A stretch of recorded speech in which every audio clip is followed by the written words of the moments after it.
నిర్మల్ జిల్లా ఖానాపూర్లో నిషేధిత గుడుంబా అమ్ముతున్న ముఠాను పోలీసులు అరెస్టు చేశారు. శాంతినగర్, సుభాష్ నగర్, గాంధీనగర్లో తనిఖీలు నిర్వహించిన పోలీసులు 5 లీటర్ల గుడుంబా స్వాధీనం చేసుకున్నారు.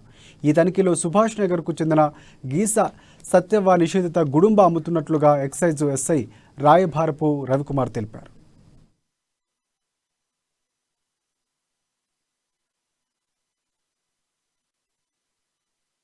ఈరోజు ఖానాపూర్ మండలానికి చెందిన సుభాష్ నగర్లో గీసు సత్యవ ఇంటి వద్ద గుడుంబా అమ్ముతుండగా పట్టుకోవడం జరిగింది.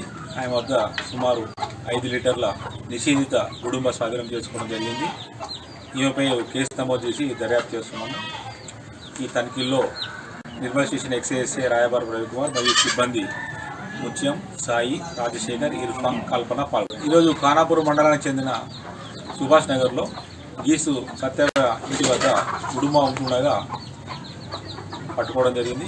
ఆయన వద్ద సుమారు 5 లీటర్ల నిషేధిత గుడుంబా స్వాధీనం చేసుకోవడం జరిగింది. కుటుంబ కలహాల కారణంగా భార్యపై భర్త కత్తితో దాడి చేసి తీవ్రంగా గాయపరిచిన ఘటన కలకలం రేపింది. జైనద్ మండలం గిమ్మ అఖోలి గ్రామానికి చెందిన హరిత ఆదిలాబాద్ పట్టణంలోని ఓ ప్రైవేట్ ఆసుపత్రిలో ఆయాగా పనిచేస్తుంది. అయితే కుటుంబ కలహాల నేపథ్యంలో ఆమె భర్త వినోద్ కత్తితో దాడి చేసి గాయపరిచారు. స్థానికులు అడ్డుకోవడంతో వినోద్ సంఘటనా స్థలం నుంచి పారిపోయాడు. ఇక ఈ సమాచారం అందుకున్న 1 టౌన్ ఎస్ఐ పోలీసు సిబ్బంది అక్కడకు వెళ్లి వివరాలు సేకరించారు. ఘటనకు సంబంధించి పూర్తి వివరాలు ఇంకా తెలియాల్సి ఉంది.